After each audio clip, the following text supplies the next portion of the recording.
Yeah, so this is what my feet looks like. I started this training year by doing something I, as a coach and physiotherapist, never would recommend anyone doing. Basically running a brutal ultramarathon completely unprepared, and I had to pay a high price for it. In this video I'll go through the consequences of that and break down why I succeeded with some of my goals and failed with some other goals this year. So hopefully we all can learn something from it. I had basically struggled with Morton's neuroma, a foot injury, and heavy migraine attacks for half a year leading into my first ultra of the year at the end of January, making my running and training in general very limited. Up to the last days before the race, I was really hesitant if I should even start at all. I had just done one longer run over 1 hour the last half year, and with a race with an expected winning time of about 10 hours, it is no understatement that I was heavily unprepared. And if someone would have come to me as a coach and physiotherapist with this background, saying they plan to run that ultra, I would have said that that seemed like a really good way to get yourself a long-term injury. But yeah, that's why it's not always a good thing coaching yourself. So I ended up starting the race. I think I, after a tough last 6 months, just wanted to experience a real adventure again. And I had looked forward to this race for so long. I also think I managed to convince myself to actually run it, because I said to myself that it is just a short ultra marathon, it's only 50k. But although the distance wasn't long in ultra terms, the course was brutal, with half a meter deep snow and a lot of height meters and off-trail running.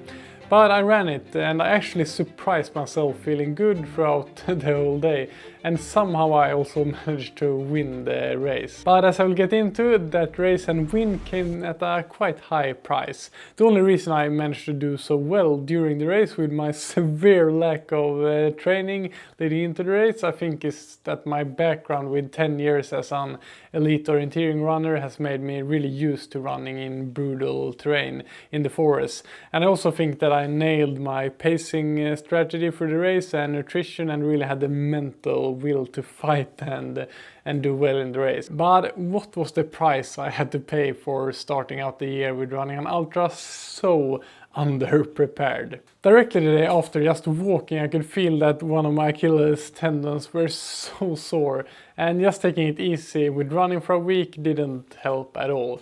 It was extremely painful, and pain in your Achilles is a typical overuse injury you can get from doing way more than you have trained for, like I did. So yeah, it was 100% my own fault, and it was so frustrating because my Morton's neuroma problems had just become more manageable before the race, and now I was dealing with another long-term foot injury. Doing a lot of heavy calf races is what helps most people with this kind of Achilles injuries. So for once I was actually a good physio to myself and put myself through a good program of that. And it slowly started getting better. But it put me off from any types of serious running training for several months before I finally could run pain-free again. So I had to pay a quite high price for running that ultra. But I don't know if I regret it. I mean, it put me out of what I love to do for a long time, and for sure put me back when it came to the other goals I had set for the rest of the year, that I will soon talk more about. But then again, if you never take any risks in your life, you will miss out on a lot of cool experiences. And even running an ultra well prepared is always a risk of a long-term injury. These are extreme events, but all ultras I have ran has become an adventure I will remember for the rest of my life.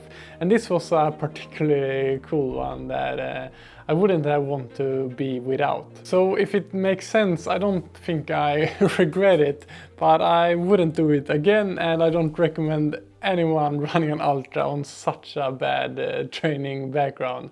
But I guess I'm just lucky that I have a really good running background for running my whole life, and that saved me from not getting more issues than this Achilles tendon problem. Before I move on to some of the most important lessons we runners need to often be reminded of that I take with me from this last year, I want to thank a big supporter of the channel, Coros, not only for sponsoring this video, but also for providing me with great watches and software that really makes a difference in my life as a runner. If we look here at the Coros training hub, that is free for all Coros users and provide plenty of valuable insights to your training, we can look at my training load here for the first part of the year. And here I ran the Ultra, and as you can see, it took all the way to April before I really could start increasing my training load again. Coros have been a partner to my YouTube channel the whole year and have been one of the main reasons I've been able to put so much effort and resources into making videos for the whole year. My aim with this channel is to inspire you who watch this channel to an active lifestyle. And just like me, Coros is trying to make this world a more active one. So I'm super grateful for having them as a part of this YouTube channel. And if you consider getting a new running watch, I would highly recommend checking out all of Coros' great watches. I've been using this one, the new Coros Pace Pro, a lot lately and have fallen in love with this really crisp AMOLED display, especially when running outside now in the dark season here in Norway. So if you want a lightweight watch with all of the features you could wish for as a runner, I can recommend this one. Starting out to train again after my Achilles problem, I was really motivated because I had set some ambitious goals for the season. The first one was to run 3 ultramarathons in a good way, which I had then already completed the first one of. My second goal was to get back into shape to run fast again and run a 5k under 16 minutes. So I started out training quite hard with some proper interval workouts training for that goal. But my big mistake in this part of the year was that I wasn't realistic with myself of where I was at, and at times pushed my running training a bit too much, which just led to small new injury problems and not being able to recover, and basically I didn't get any good consistency into my training.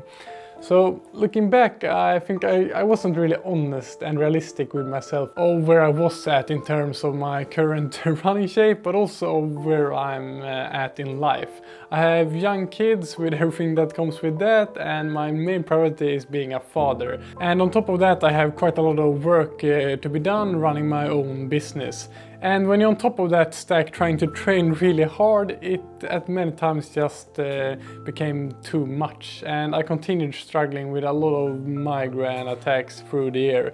So looking back, it's clear to me that I need to get more realistic of where I'm at and what is possible to get done training wise, and be happy for the training I managed to prioritize into my hectic life instead of focusing on and stressing out on that I don't train more than I do.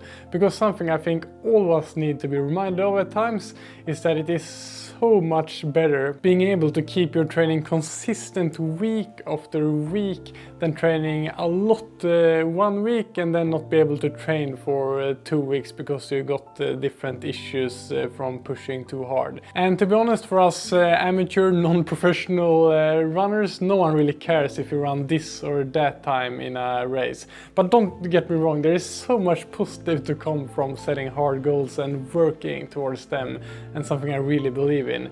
But as I see it, running and training towards tough goals is supposed to bring positive things to you and your life, and not take things away from what's really important in life.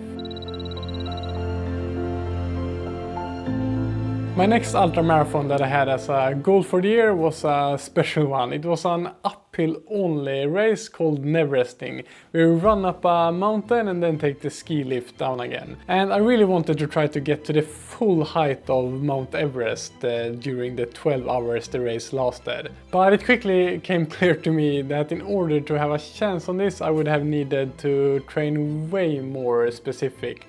Although I had trained okay leading into this race, I was not used to the long continuous uphill running. I think I did okay still in the race, but it was once again so clear to me how important the training principle of training specific for what you want to be good at is. Another good reminder of this came this year from when I tried to do Kilian Jornet's brutal fitness test of first running a vertical K, then run down again, and then do an all-out road 10K. Especially running down the mountain completely destroyed my legs, and running that road 10K after that was one of the hardest physical challenges I've faced. And I'm sure that just some specific steep uphill and downhill running would have made a huge difference in that challenge. So remember, you get good at what you train at. Coming into the autumn, I still had one more ultramarathon I really wanted to do well in, but I also wanted to try to complete my goal of running a sub 16-minute 5K. I did some okay 5Ks running just over 70 minutes in some park runs and road 5Ks that didn't have fast courses at all. And I managed to run a 16:26 5K in a track race. So I tried to train both for getting that time down to under 60 minutes and for the brutal forest ultramarathon simultaneously. And this was a big mistake. Those are so different kinds of running, and again, training specific for both at the same time is simply not possible. So during the autumn I felt that I didn't train good enough for the ultra or for the fast 5K when trying to do both with the limited time I have for training. But I'm glad I managed to take the quite hard decision to give up on running a sub 16-minute 5K for this year and just focus on getting in a good shape for the ultramarathon the last weeks before the ultra. And I managed to pull off by far my best race of the year in that ultra, feeling good the whole day through the brutal course, and I managed to win that race. If you want to see the film from that ultra, you can click here. Thanks again to Chorus for supporting my channel. There's a link in the description to check out all of their great watches. Train smart, have fun, and I will see you in the next video.